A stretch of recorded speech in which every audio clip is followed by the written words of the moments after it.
आज ना मी तुम्हाला मस्तपैकी असा सकाळच्या नाश्त्यासाठी ना असा हेल्दी असा रवा डोसा बनवून दाखवणार आहे। ह्याला तुम्ही दोन प्रकारे बनवू शकता। एक तर तुम्ही याला अगदी क्रिस्पी बनवण्यासाठी पेपर डोसा म्हणून असं पातळ बनवू शकता, किंवा असं छान अप्पमसारखं सुद्धा तुम्ही याला असं बनवून खाऊ शकता।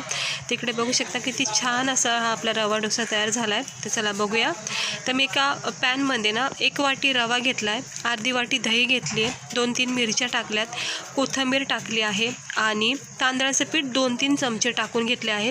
कॅमेरा माझा ना नेहमी व्हिडिओमध्ये ना कधी कधी थांबूनच जातं आणि मला कळतसुद्धा नाही, मग त्यामुळे ना मी तुम्हाला व्यवस्थित सांगते, जेणेकरून तुम्हाला व्यवस्थित समजून जाईल की काय काय मी याच्यामध्ये साहित्य वापरले। त्याच्यामध्ये मी 1 वाटी बारीक रवा टाकला आहे, अर्धी वाटी दही टाकले आणि तांदळाचं पीठ 2-3 चमचे आणि कोथिंबीर मिरची टाकून चवीनुसार मीठ टाकून असं रनी बॅटर बनवायचं आहे। खूप छान असं रनी बॅटर बनवायचं आहे। म्हणजे काय, आपले नॉर्मल डोसे असतात ते वेगळं असतात आणि हे जरा रवा डोसा वेगळा असतो। तर गरम पॅनवर असं थोडंसं नॉर्मल तेल लावायचं चारी बाजूनी। हे जे पीठ आपण काढून घेतलं ना, ह्याला सतत असं ढवळत राहायचं, म्हणजे मिक्स करत राहायचं, कारण की याच्यामध्ये रवा असल्यामुळं ना तो लगेच असं खाली जाम होऊन जातो, म्हणून त्याला सतत असं मिक्स करत राहा। ज्यावेळेस पण तुम्ही बॅटर तव्यावर टाकता त्यावेळेस तर असं रवा डोसा बनवताना ना असं कढीने सुरुवातीला टाकून घ्यायचे, मधोमध नाही टाकायचं अजिबात। आणि आपला नॉर्मल डोसा जो असतो तो आपण मधोमध चमच्यामध्ये घेऊन किंवा वाटीमध्ये घेऊन असं गोलाकार फिरवतो, पण रवा डोसा तसा नसतो। रवा डोसा असं साईडनी करून व्यवस्थित त्याला असं पसरून घ्यायचं मग मधोमध, आणि छान असं थोडंसं 1-2 मिनटं झालं की आत खालची बाजू कडक झाली थोडी की लगेच पलटी करून घ्यायचं आहे। हवं तर तुम्ही ही वरची साईड नाही भाजली तरी चालेल, आणि किंवा तुम्हाला जर हवा असेल तर तुम्ही ही वरची जी साईड आहे ना तीसुद्धा तुम्ही थोडीशी शेकून घेऊ शकता, किंवा असं सुद्धा काढला तरी खूप छान लागतो। याला तुम्ही अप्पम म्हणून सुद्धा तुम्ही याला खाऊ शकता, किंवा पातळ असा रवा डोसा म्हणून, पेपर डोसा म्हणून याला खाऊ शकता। तर इकडे बघू शकता किती छान असा हा खालची बाजू याची बघा किती मस्त अशी क्रिस्पी झालेली आहे, रेड ब्राऊन रंग पूर्णपणे आलेला आहे। आणि हा रवा डोसा ना इतका छान लागतो ना खात्या वेळेस, तुम्ही एकदा नक्की ट्राय करा। आणि लहान मुलांना तर आवडीने खातील, तर सकाळच्या नाश्त्यासाठी तुम्ही नक्की एकदा ट्राय करा। ते इकडे बघू शकता किती छान असा क्रिस्पी भाजून निघलेला आहे। आता हे ना असं थोडंसं याला खालची बाजू जी आहेत ना आपण शेकून घ्यायची, आणि जरी नाही शेकले तरी वरची आपले म्हणजे हे जे ब्राऊन सोड दिसतात ना हे इतके छान म्हणजे भाजून निघलेत की खालची बाजू आपण नाही शेकली तरी काही हरकत नाही। आता एक काढून घेते, चांगला असा क्रिस्पीपणा याच्यामध्ये आलेला आहे।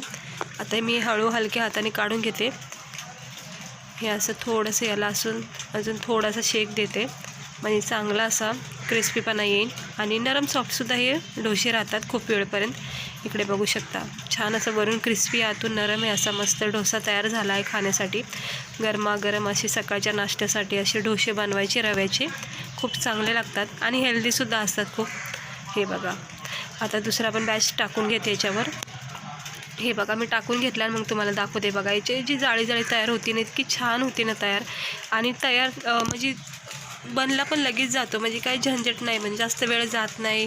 काही साहित्यसुद्धा याच्यामध्ये आपल्याला विशेष टाकायला लागत नाही, ना तांदूळ भिजवायचं ना वाटायचं, सिंपल आपलं 1 वाटी रवा, अर्धी वाटी दही वगैरे टाकून हे तुम्ही डोसे बनवू शकता। आणि चटणी वगैरे नाही बनवले तरी काही हरकत नाही, कारण की आपण याच्यामध्ये मिरची मीठ वगैरे टाकलेलं आहे, त्यामुळं चटणीची आवश्यकता नाही आहे। तर मस्त थोडासा करपला गेला आहे, पण इतका नाही करपवायचा, हा माझ्याकडे थोडासा जास्तच भाजला गेला आहे, पण काही हरकत नाही, छान लागतात असे क्रिस्पी डोसे। आता उरलेले डोसे मी नंतर करून घेते। सुरुवातीला तुम्हाला मी हे दाखवते 2 बनवलेले। तिकडे बघू शकता याची जाळी बघू शकता तुम्ही किती चांगली आलेली आहेत, आणि नरम सॉफ्ट लुसलुशीत असे हे रव्याचे डोसे तयार होतात। याला तुम्ही पेपर डोसासुद्धा करू शकता, पण मी हे अप्पमसारखे केलेले आहेत। हे बघा मस्तपैकी असे फोल्ड होतात, अजिबात तुटत नाही आहे, म्हणजे असे तुकडे होत नाही त्याचे।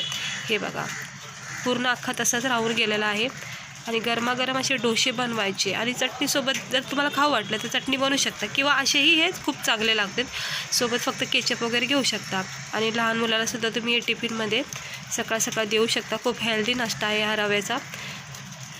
तर मस्त लागला मला खाता वेळेस, खूप छान चव लागली, मिरचीचा तिखटपणासुद्धा हा याच्यामध्ये। हे बघा किती छान असा नरम सॉफ्ट असा हा आपला रवा डोसा तयार झालेला आहे।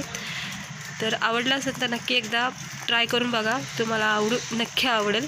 चला भेटते मी तुम्हाला पुढच्या व्हिडिओमध्ये एका नवीन रेसिपीसह। स्वस्त राहा, मस्त राहा, काळजी घ्या, आणि नवीन वर्षाच्या सगळ्यांना शुभेच्छा।